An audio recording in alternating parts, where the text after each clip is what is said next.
श्री राम, जय राम, जय जय राम। आज हम उन शख्सियत की बात करने जा रहे हैं जिनका नाम आज तक हमसे छुपाया गया।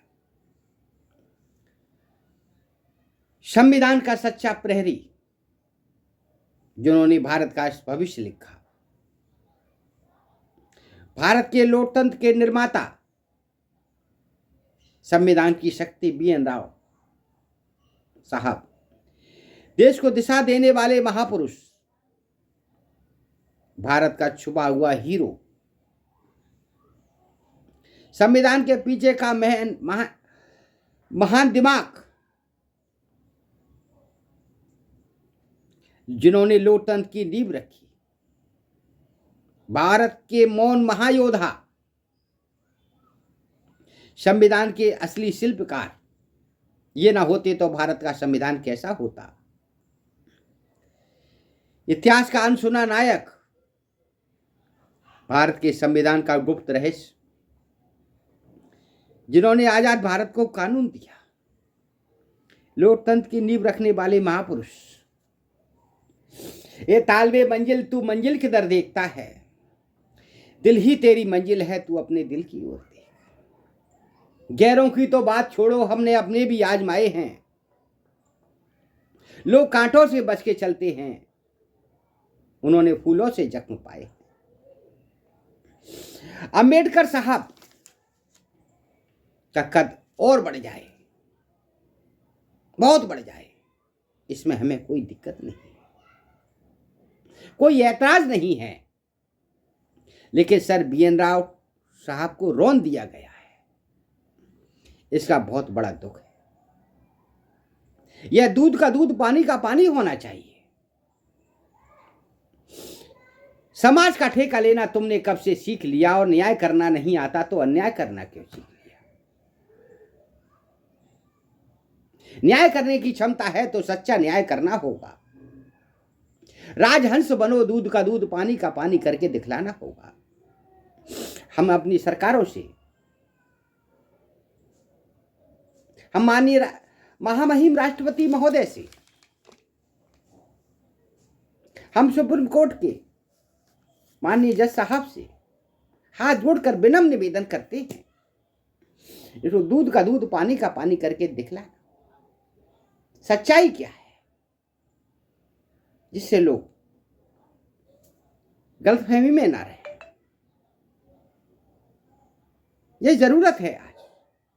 आज आपस में युवा लड़ रहा है, देश लड़ रहा है। हम आपस में लड़ बैठे तो देश को कौन संभालेगा। कोई बाहर वाला आकर घर से हमें निकालेगा। तो हमें आपस में क्यों लड़ रहे हैं। सच्चाई क्या है, ये सच्चाई सामने आनी चाहिए, इस पर बहस होनी चाहिए।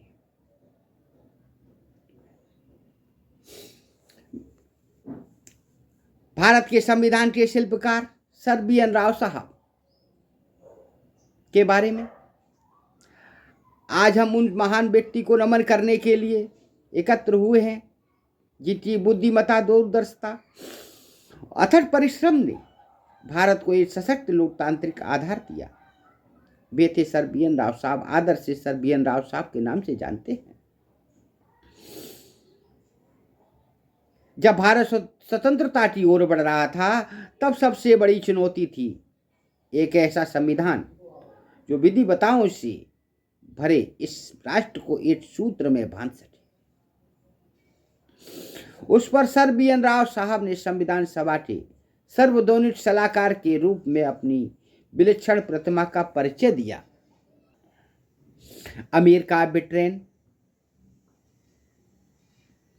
उन्होंने दुनिया के अनेकों देशों के संविधान का अध्ययन किया।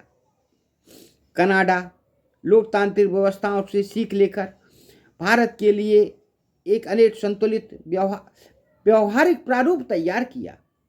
उन्होंने लगभग 60 देशों का संविधानों का अध्ययन किया। उन्होंने भारत के संविधान से पहले म्यांमार का संविधान भी लिखा। वो कश्मीर के प्रधानमंत्री भी रहे,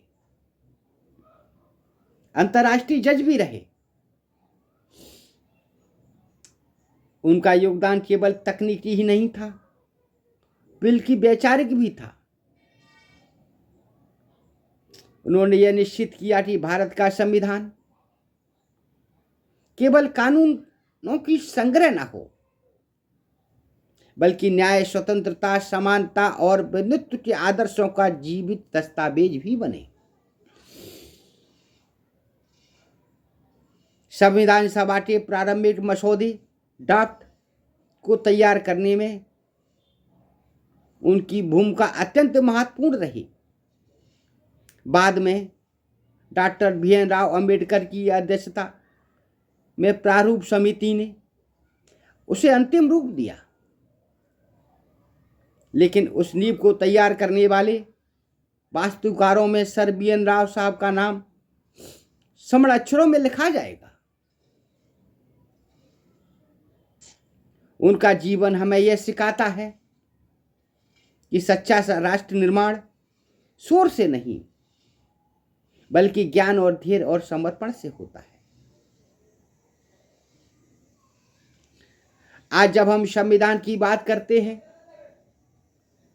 जब हम अधिकारों और कर्तव्यों की बात करते हैं, जब हम लोकतंत्र की मजबूती की बात करते हैं, तो हमें उस महान मस्तिष्क की याद करना चाहिए जिसने हमें इस संरचना को आकार दिया।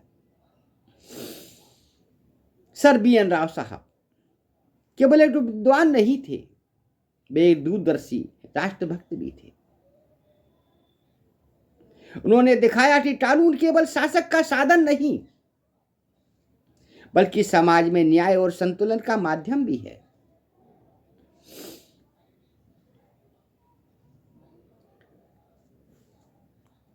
आइए आज हम संकल्प लें, हम संविधान का सम्मान करेंगे, हम उसके मूल्यों का अपने जीवन में अपनाएंगे और भारत को और भी मजबूत, न्यायपूर्ण, एकजुट बनाएंगे। संविधान हमारी आत्मा है। अंत में मैं यही कहूंगा, ऐसे महान पुरुष वजह से ही भारत विश्व का सबसे बड़ा लोकतंत्र बना। सर BN राव साहब को सत सत नमन करते हैं। भारत के संविधान की जय हो, भारत माता की जय हो, जय हो, जय हो। अगर आप भी सर BN राव साहब को मानते हैं तो एक बार कमेंट में लिखिए सर BN राव साहब, और लोगों को शेयर करिए जिससे ये बातें घर घर पहुंचे। होगा वही जो राम रच राखा, को कर तर्क बड़ा वही सका। जय जय श्री राम।